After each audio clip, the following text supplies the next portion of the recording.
You can do it. Hi there, I'm going to show you something very simple and super delicious to just have in your cupboard. We've started working with Honey for Life, which is a West Australian honey company, and they have their hives in our state forests, and they're the only people that are allowed to do that. So it's pretty unique honey. They have a very high TA rating. So a TA rating is total activity. So it's like a natural antibiotic. So you should be having some of this honey every day. This is a Jarrah TA 40, which is extremely high rating. And we're going to make a fermented chili honey with it. So it's not ideal to heat these really, really high activity honeys. You are better off having them raw. So what we're doing here is just making it so it's very usable as a flavor boost for anything. So it's so simple.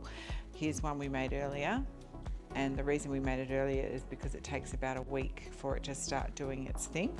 All I'm going to do is add some chopped chilies to a jar that's been sterilized, and you can take the seeds out if you want less heat, up to you.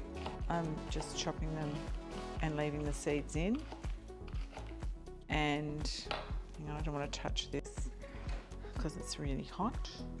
And this is just delicious on so many things. We're going to brush it on some pork belly that's been roasted. We had it on roasted chicken yesterday. It's fantastic on your croque monsieur that we showed you how to do in another video somewhere. And on toasted cheese, amazing. On any protein really, it's fantastic. On roasted broccoli, roasted vegetables, roasted pumpkin, amazing. And it's this simple, going in. Look at that, beautiful. Pour the honey in to the chilies.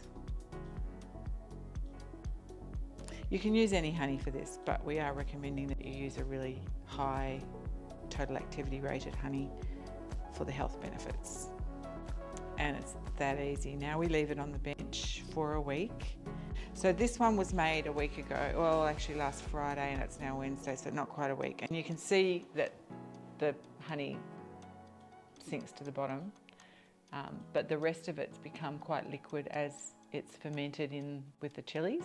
And every time I go past on the bench, leave it on the bench, just give it a quick shake. Eventually that will just all be combined completely. But this is ready to use. We've been using it in salad dressings and all sorts of things. That's it. Let's show you on some pork belly how beautiful it is.